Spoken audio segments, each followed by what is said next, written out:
네, 안녕하십니까. 저는 한국토지주택공사 채용 담당 김대현 과장입니다. 자, 우선 바쁘실 텐데 저희 채용 설명회 찾아주셔서 감사의 말씀드리고요. 제가 오늘 다양한 내용을 소개해 드릴 건데, 자, 세 가지로 크게 구분되어 있습니다. 첫 번째, LH의 소개, 주요 사업 및 성과, 그리고 두 번째, 근무 환경 및 근무지 현황, 그리고 세 번째, LH 채용 전형입니다. 자, LH에 대한 소개를 드릴 건데요. 저희 회사 같은 경우에는 한국토지주택공사법에 따라서 설립이 됐고, 자본금 50조로 전액 정부 출자로에 따라서 설립이 됐습니다. 미션은 국민 주거의 안정의 실현과 국토의 효율적 이용으로 삶의 질 향상과 국민 경제 발전을 선도한다. 여기에 따라서 저희 회사의 사업들이 진행되고 있고요. 주요 연역으로는 대한주택공사가 설립되고 토지공사가 설립되고 2009년에 한국토지주택공사로 합병이 되었습니다. 조직으로는 작년 기준으로 해서 정원이 8,885명이고 본사 지역본부에서 이렇게 나뉘어져 있습니다. 다음으로 주요 사업에 대해서 소개를 드릴 건데요. 주요 사업은 밖에 돌아다니다 보시면은 LH 아파트 많이 보시잖아요. 그게 저희가 가장 좀 중점적으로 두고 있는 사업인데요.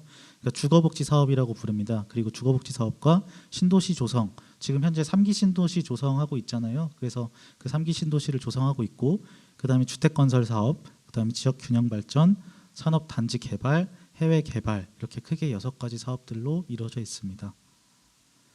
다음으로는 재무 현황이나 사업 현황에 대해서 설명을 드릴 건데, 자산 규모는 총 214조 규모로 2022년 기준으로 해서 이제 그룹 자산 규모로 삼성, SK, 현대, 한전 다음으로 저희가 위치해 있습니다. 이게 왜 22년 기준으로 돼 있냐면 아직 결산이 진행 중이어서 23년 기준으로는 업데이트를 못했고요. 그다음에 손익 규모로서는 이제 매출액은 19.6조, 당기순이익 1.4조 이렇게 돼 있고, 연차별 투자 금액은 28.5조 정도가 되는데, 이게 공공부문 전체 투자액의 30%에서 45% 정도로 굉장히 큰 규모를 담당하고 있습니다. 사업 현황으로 봤을 때는 토지 사업은 378개 지구에서 361조 정도, 그다음에 주택 사업은 현재 113.3만 호 정도가 진행 중이고, 그다음에 주거복지 사업도 임대주택을 141만 호 정도를 저희가 운영하고 있습니다. 근무 환경 및 근무지 현황에 대해서 말씀을 드리면, 근무 환경은 기본 연봉은 한 평균으로 한 7,500만 원 정도가 되고, 5급 초임 기준으로 했을 때 3,500만 원 정도가 되는데요. 이게 기본 수당이나 이런 것들은 포함되지 않은 거고, 현장 근무라든지 자격 수당, 다른 수당들을 합치면 이것보다는 더 많을 거라는 점 참고해 주시면 감사드리겠고요. 그다음에 성과급이 또 있는데, 성과급은 이제 기본 연봉 외에 인센티브가 제공되는 형식이고요. 이제 최소 기본급의 200%는 드리고, 월 기본급의 200%, 그리고 여기 500%까지 표시가 되어 있는데, 이것들은 경영평가에 따른 성과이기 때문에 이제 매년도 좀 달라질 수 있다는 점 참고해 주시면 좋겠습니다. 그다음 휴가는 기본적으로 다 제공되는 휴가들이고, 교육제도로는 저희가 이제 국내 대학 위탁 교육이 있고 자체 위탁 교육이 있고 국외 학위 과정이 있습니다. 이제 회사를 다니시다 보면은 이제 자기 개발도 하시고 싶은 분들이 굉장히 많잖아요. 그래서 이제 내가 학위를 취득하고 싶다고 하면 이제 요건을 충족했을 때 저희가 학비도 지원해드리고 있습니다. 그다음에 이제 기타로는 저희가 전국 단위로 사업을 하는 회사이기 때문에 합숙소는 내 집에서 좀 멀리 떨어져 있는 곳에 배치를 받았다 하면 합숙소는 100% 제공을 하고 있고, 임차 사택 보조금이라든지 아니면 건강검진, 직장 보육시설, 사실 이 직장 보육시설도 되게 좋은 제도라고 생각을 하는데요. 이제 저희 본사라든지 일정 규모에 있는 그 지역본부에 배치를 받으시면 아이들을 이제 직장 보육시설에 맡기실 수가 있고, 안정적으로 이제 아이들을 케어할 수 있기 때문에 굉장히 좋은 제도입니다.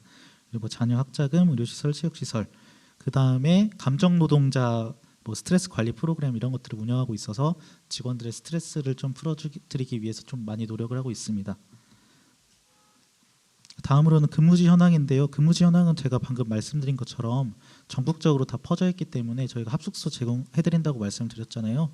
근데 특히나 수도권의 사업 부분이 많고, 그 다음에 여기 보시다시피 뭐 충청권, 호남권, 강원, 영남권, 그다음에 본사가 위치한 진주까지 해서 다양한 곳에 사업지가 있다는 것 참고해 주시면 좋겠습니다. 자, 이제는 제가 기본적인 설명을 드렸고 채용 전형에 대해서 설명을 드리겠습니다. 이제 LH 채용은 인재상이 LH 코어 리더십이라고 해서 소통, 성과, 도전, 공익으로 미래 가치를 창출하는 핵심 인재인데요. 이것들을 위해서 이제 사실 여기 제가 어제 토크 콘서트라고 해서 거기서도 한번 설명을 드렸었는데 이제 사실 소통, 성과, 도전, 공익 중에 내가 가장 채용 과정에서 드러낼 수 있는 것은 사실 성과를 낼 수 있는 사람이다라는 직무 역량을 보여주는 게 중요하다고 생각을 하거든요. 뒤에서도 좀 자세히 다루겠지만 직무 역량을 갖추시는 게 가장 중요하다. 그리고 이 인재를 채용하기 위해서 저희는 공정 투명한 채용을 하고 있고 채용 전 과정에 외부 전문가가 참여를 합니다. 뭐 서류 전형부터 필기, 면접 다 참여를 하고 그다음 합격자 선정을 하고 나서도 이게 맞는 합격자 결과냐를 또 검증하는 용역을 또 운영을 하고 있어요. 그래서 공정 투명성을 절대로 벗어나지 않게 절대 공정 투명하게 운영하고 있다. 그다음에 뭐 능력 중심 채용, 뭐 직무 능력 역량과도 좀 연관이 있는 것들인데 뭐 블라인드 채용을 하고 있고 그다음에 이제 직무 능력을 중요하게 평가하는 그런 채용을 하고 있다. 그다음에 사회 형평적 채용이 있습니다. 사회 형평적 채용으로는 뭐 이전 지역 인재, 비수도권 인재, 그다음에 양성평등이라고 해서 채용 목표제를 운영을 하는데 캡을 씌워서 뭐 예를 들면 뭐 30% 목표가 있다 하면 그 30% 목표에 달성할 때까지 채용을 하는 그런 제도를 운영하고 있고요.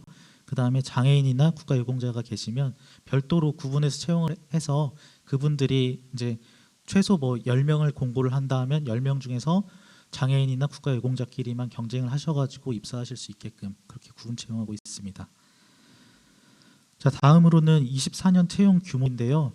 24년 채용 규모는 작년에는 저희가 230명을 했었는데 그것보다 조금 증가한 250명을 채용을 할 계획이고요.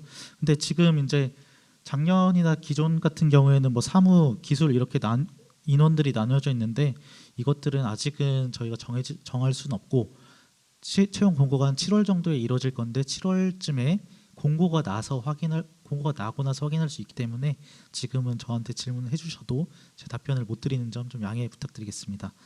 그다음에 뭐 주요 수행 업무로는 지금 화면에 보시다시피 뭐 일반 행정, 그다음에 토목, 도시계획, 조경, 환경, 교통, 건축, 기계, 전기, 화공 이런 식으로 나뉘어져 있는데 주요 수행 업무는 제가 통으로 좀 묶어놨거든요. 그래서 이런 업무들을 수행한다는 것을 좀 참고해 주시면 좋겠고요.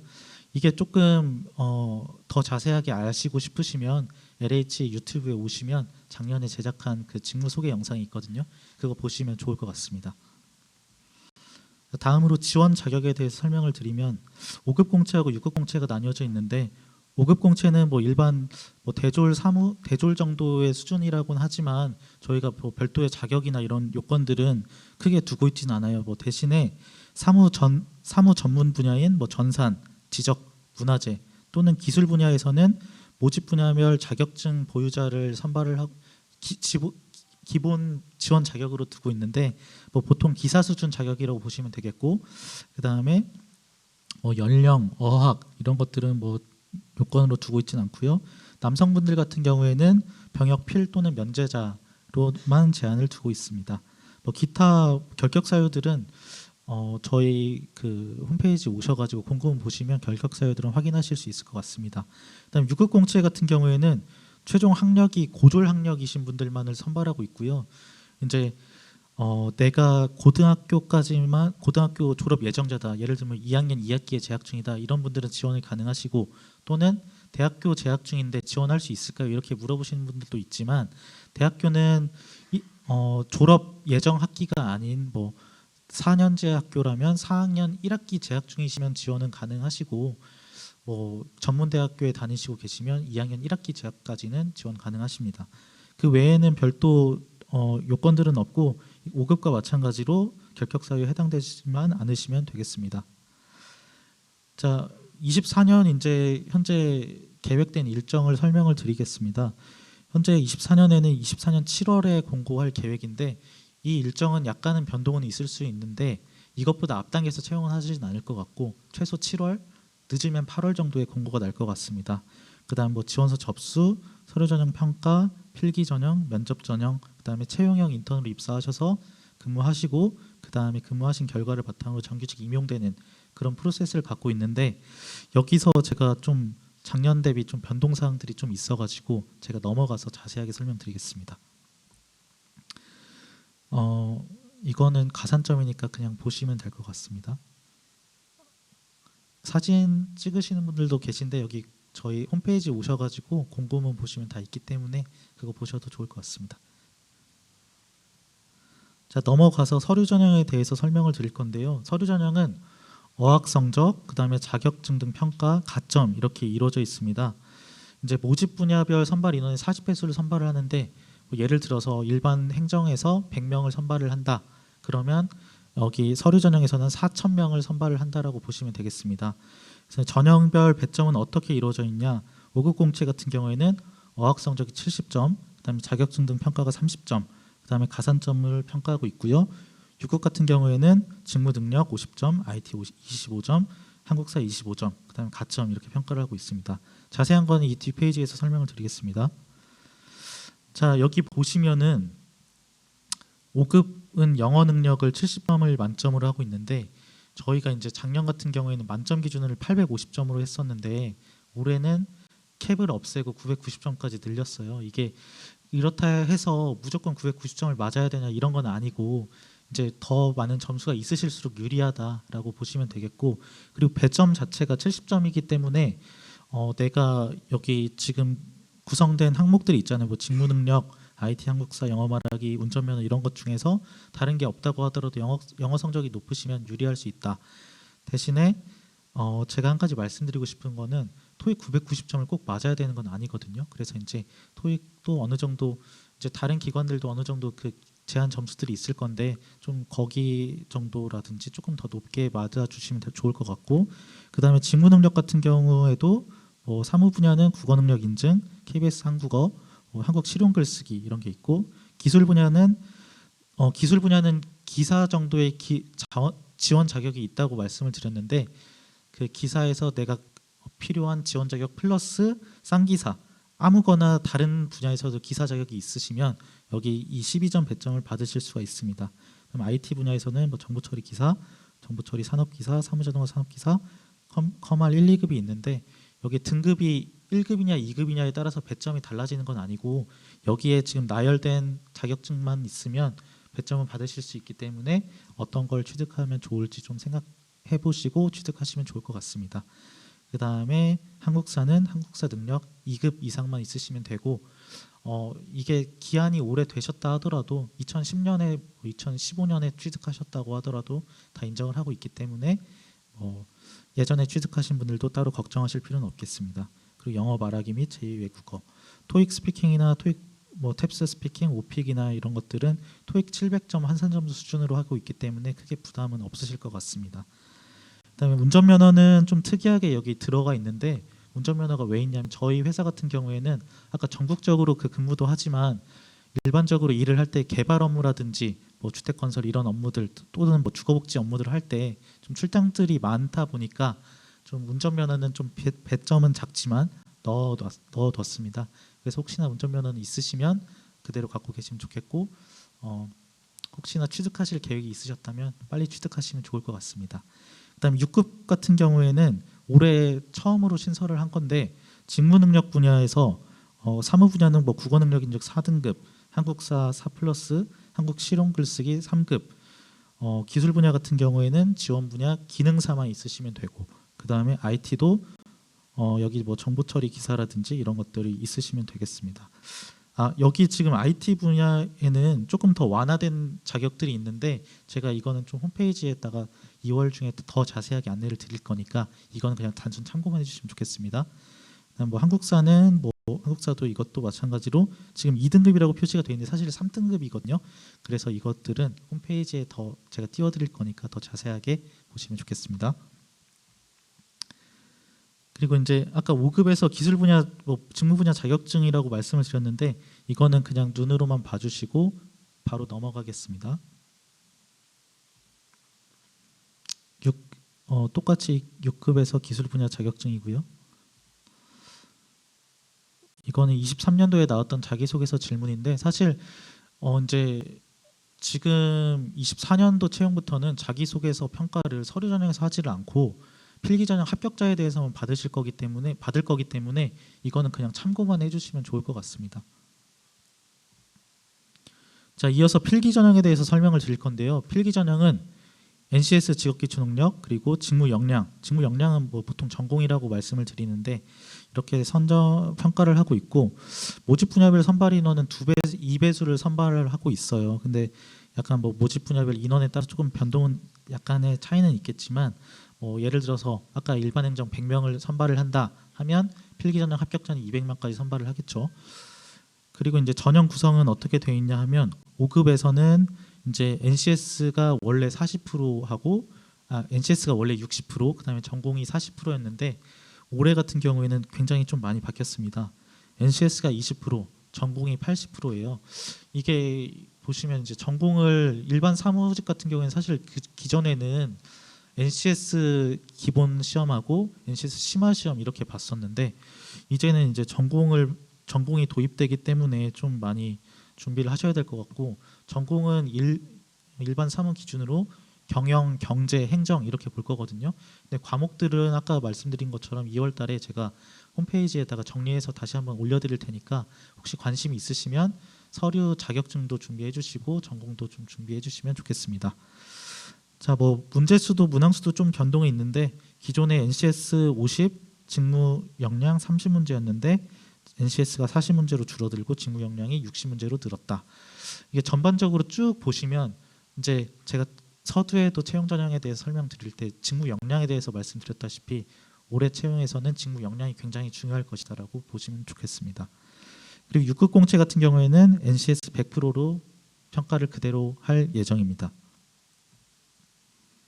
시험 범위는 여기가 기존에 제가 띄워드렸던 건데 이것도 더 자세하게 설명을 드릴 거고 지금 사실 이게 왜 지금 설명을 안 해주냐라고 생각을 하실 수도 있는데 저희도 이제 내부적으로 확정 결제를 받고 나서 올려야 되기 때문에 그래서 지금은 설명을 자세히 못 드리고 홈페이지 통해서 더 자세하게 안내 드릴 거라는 점 양해해 주시면 좋겠습니다. 그 다음에 면접 전형에 대해서 이어서 설명을 드릴 건데 면접 전형은 직무 면접하고 인성 면접으로 두 가지로 나뉘거든요.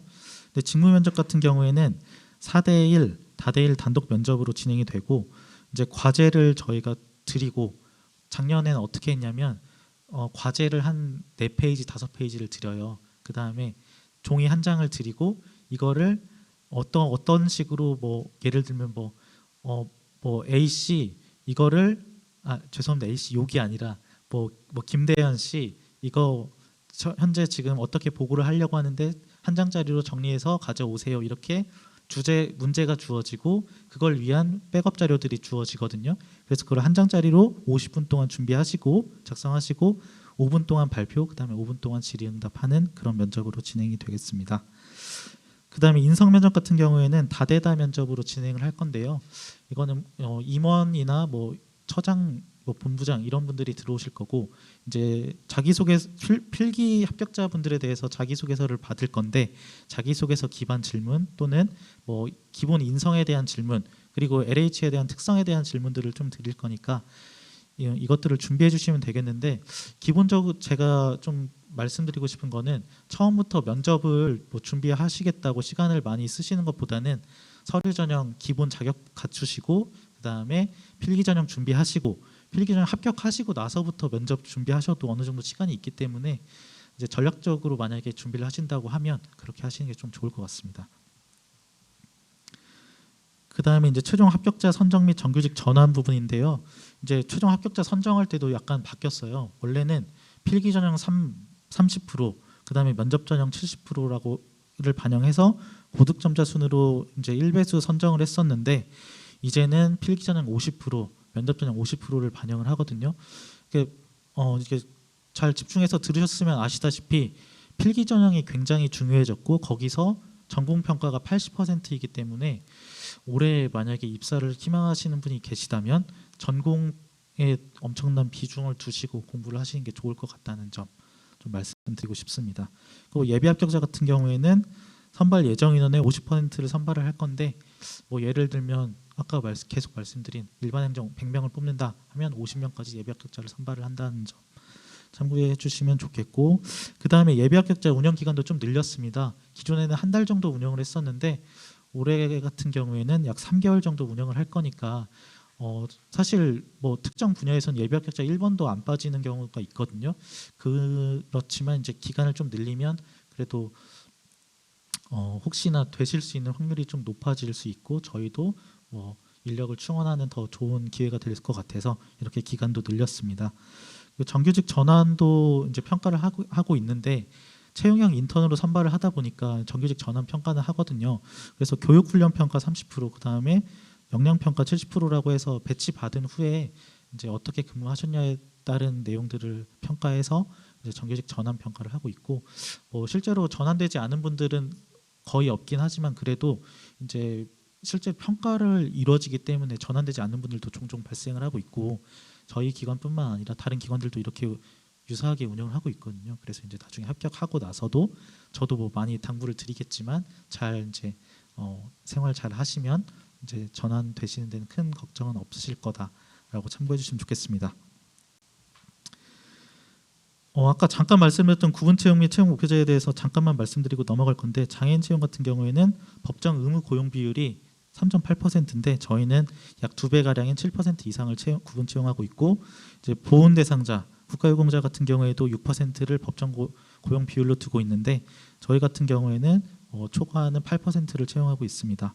이전 지역 인재, 비수도권 지역 인재, 양성평등 같은 경우에는 법으로 정해진 비율들을 준수하고 있고, 특히나 양성평등 같은 경우에는 법으로 정해져 있기보다는 저희가 차적으로 이제 특정 성별에 너무 적게 되면 사실 이제 좀 기관 특성이나 운영하는 데도 좀 좋지 않을 수가 있어가지고 이렇게 운영을 하고 있으니까 뭐 성별을, 그리고 혹시나 이런 거 우려하시는 분들 아직도 계시더라고요. 아까도 저 계속 상담 부스에 있었는데 내가 뭐 남자라서 또는 여자라서 뭐 채용되는데 좀 불리한 게 있지 않을까 이렇게 여쭤보시는 분이 있는데 전혀 그렇지 않고, 작년 같은 경우에도 거의 50대 50으로 들었거든요. 그러니까 그런 거 가지고는 걱정 안 하셔도 될 것 같습니다. 자, 전형별 팁 간단하게만 말씀드리겠습니다. 전형별 팁: 서류 전형은 직무 관련 자격증, 그 다음에 계량평가 관련 자격증을 사전에 확인하시고, 저희가 아까 말씀드린 것처럼 공고가 7월 또는 8월에 있을 예정이니까 지금부터 준비해 주시면 자격 취득하시는데 좀 좋을 것 같고요. 그다음에 어학 성적이 아까 좀 990점 만점으로 하다 보니까 높으실수록 좋지만 이제 저희 기관도 준비하시고 다른 기관도 준비하실 텐데 우리 회사만을 위해서 준비해 주시는 것도 좋지만 그래도 다양하게 준비를 해주시려면 어떻게 할지 좀 생각해 보시고, 너무 어학에 올인하시기보다는 좀 균형적으로 준비해 주시는 것도 좋지 않을까 생각합니다. 근데 LH만 준비하실 거면 영어 성적은 높으실수록 좋습니다. 그리고 이어서 필기 전형, 즉 강화된 전공 평가를 고려해서 전공을 중점적으로 준비해 주시면 좋겠고, 이제 지문이 좀 길 수가 있어요. 근데 좀 빠르게 읽고 핵심 파악하는 연습을 좀 해주시면 좋겠고, 그 다음에 시중에 다양한 문제집 활용해서 자료 해석 능력을 좀 기르시면 좋겠습니다. 특히나 이제 LH의 시험이다 보니까 각종 공고문이라든지 저희 임대주택 공고문 뭐 이런 것도 있고 토지 분양 공고문도 있는데 이런 것들 많이 봐주시고 좀 그럼 더 익숙해지실 수가 있을 것 같고, 그리고 이제 꽈락 기준이 있습니다. NCS에서도 40점 꽈락이 있고 전공에서도 40점 꽈락이 있기 때문에 아까 뭐 전공이 높다고 해서 난 전공만 풀어야지 이렇게 하시다가는 꽈락이 되실 수가 있기 때문에 어느 정도 비중은 좀 지켜가시면서 시간 배분을 잘 해주시면 좋을 것 같습니다. 마지막으로 면접 전형 팁은 발표 스킬도 중요하지만 PT 면접 할 때는 이제 주제 및 직무 역량에 대해서 좀 어필을 하시는 게 좀 좋을 것 같아요. 그래서 뭐 발표도 잘 하면 좋지만 내가 LH에 대해서 어떻게 직무 역량을 갖춰왔고 이 주제에 대해서 어떻게 이해하고 있고 나는 어떻게 할 것이다 이렇게 뭐 말씀해 주시는 게 더 좋을 것 같고, 그 다음에 저도 사실 이게 이 PT에 대해서 외워서 한다기보다는 제가 이게 작성을 하면서 어떻게 말씀을 드려야겠다라고 생각하면서 이제 말씀을 드렸거든요. 그렇다 보니까 약간은 뭐 버벅이는 것도 있긴 하지만 그래도 좀 자연스럽게 하려고 저는 외운 것보다는 좀 자연스럽게 하는 게 더 중요하다고 생각을 하거든요. 면접 때도 사실 이게 왜 중요하냐면 면접 때는 저는 이거는 사실 발표 자료를 보면서 말씀을 드리지만 어떤 질문이 나올지 모르잖아요. 근데 어떤 분은 A만 외워왔어요. A 또는 B, C 이렇게만 A, B, C만 외워왔는데 A 다시를 질문을 하면 약간 당황을 하는 거죠. 나 A 다시 이거 어떻게 대답할지 모르겠는데 하면서 A 답변 또는 B 답변만 하면 약간 질문의 핀트를 좀 어긋나 가지고 좀 좋지 않은 점수를 받으시는 경우도 있더라고요. 그러니까 외우시기보다는 좀 체화를 시키는 거죠. 내가 이렇게 답변하면 어떻게 답변해야겠다. 근데 그렇게 하시려면 연습이 많이 중요할 것 같고 스터디 같은 것도 많이 해보시면 좋을 것 같습니다. 그리고 자기소개서 뭐 기반 질의도 나올 수 있으니까 면접 보시기 전에는 자기소개서를 꼼꼼히 보시는 게 좋을 것 같고요. 그 다음에 기본적인 면접 태도를 갖추고 이제 자신감 있고 차분하게 혹시나 이제 질문이 들어왔는데 잘 못 들었어요. 또는 이제 잘 이해가 안 가는 경우가 있을 거예요. 그럴 때는 그냥 그냥 내가 생각한 대로 답변하는 것보다 죄송하지만 제가 이 부분은 잘 못 들었는데 한번 이게 맞습니까? 이렇게 한번 질문 드리고 답변 드리는 것도 차라리 이상한 답변을 하시는 것보다는 그게 좋을 것 같으니까 좀 유연하게 잘 해주시면 좋겠고 그리고 이거는 좀 개인적으로 말씀드리고 싶은데 어떤 분들은 좀 막 복장을 굉장히 편하게 오시는 분들도 있어요. 아주 가끔 가다가 면접 보는데 진짜 편하게 오시는 분도 계시더라고요. 그래서 이제 복장은 최소한 뭐 이제 뭐 완전 뭐 넥타이를 하시거나 아니면 여성분들 뭐 자켓에 블라우스에다가 뭐 이것저것 하시는 걸 꼭 추천드리진 않지만 넥타이는 저희는 하지 말라고 하거든요. 근데 최소한의 이제 면접장이라는 예의를 갖출 수 있는 복장을 하시고 오시면 좋지 않을까 생각합니다. 여기 제가 자주 하는 질문 사실 준비해 왔긴 했는데 제가 좀 그 PT가 좀 길어져 가지고 여기 계신 분들 이 궁금하신 거에 대해서 답변 드리는 게 더 좋을 것 같아서 혹시 질문 있으신 분 계시면 마이크 드리면 질문해 주시면 감사드리겠습니다. 네, 자세한 발표 감사드립니다. 저 두 가지 질문이 있는데요. 첫 번째는 필기시험 관련해서 만약에 제가 회계를 선택한다고 하면 회계 시험만 보게 되는 것인지 그것이 궁금하고, 두 번째는 아까 감정노동 관련해서 상담 서비스가 제공된다고 하셨는데 감정노동 강도가 강한지 어떤 업무를 할 때 감정노동이 발생하는지 궁금합니다. 네, 우선 첫 번째가 필기 전형에서 회계를 선택하시면 회계 시험만 보냐고 질문 주셨는데요. 잠깐 앞 페이지로 조금 넘어가서 보여드리겠습니다. 여기 보시면은 회계는 재무회계, 원가회계, 세법 개론만 시험을 보고 있고요. 혹시 뭐 이 정도면 제가 이거 보시고 그 다음에 NCS 시험 보시고 이렇게만 보시기 때문에 뭐 다른 거 추가적으로 공부하실 필요는 없고 그다음 두 번째 질문이 이제 상담 서비스를 제공하는데 어떤 거를 하면 좀 정신 노동이 좀 있냐라고 말씀을 해주신 것 같은데 우선은 저희가 그 행정직으로 만약에 말씀을 드리면 주거복지라든지 이제 보상 업무나 이렇게 하다 보면 대면 업무를 하거든요. 대면으로 맞닿아서 이제 고객과 만나게 되는데 아무래도 조금 저희 뭐 모든 분들이 다 친절하게 뭐 하시거나 하면 좋겠지만 좀 강하게 말씀하시는 분들도 계실 거고 하다 보면 그래서 이제 좀 정신적인 스트레스를 좀 받으시는 것 같더라고요. 그래서 이제 그때 뭐 해결을 그때그때 해결하고 넘어가면 좋겠지만 그게 사실 저도 뭐 일을 하다 보면 스트레스가 쌓일 거고 사실 공부를 하시다 보면 스트레스도 많이 쌓이실 텐데 그걸 조금이라도 좀 해소해드리기 위해서 이제 상담도 해드리고 있고 그래서 조금 직원분들 만족도도 좀 높게 나타나고 있습니다. 아마 시간상 질문은 한 개 정도만 지금 받을 수 있을 것 같은데요. 혹시 현장에서 궁금하신 게 있는데 질문을 못 하셨다 하시면 이거 끝나고 제가 설명 드릴 거니까 저한테 개별적으로 말씀해 주셔도 좋겠습니다. 네, 저는 문화재 직렬에 관심이 있는데요. 그 필기 전공 시험 같은 경우에는 출제위원분들이 어떤 분들로 구성되는지 혹은 저 과목들에 대한 개론서를 바탕으로 문제가 출제되는지 알고 싶고요. 두 번째는 문화재 관련 사업은 토지주택박물관에서 한다고 알고 있는데 제가 알기로는 박물관 운영과 LH 사업 부지에 대한 문화재 관리 업무라고 알고 있거든요. 혹시 좀 더 구체적으로 말씀해 주실 수 있는지.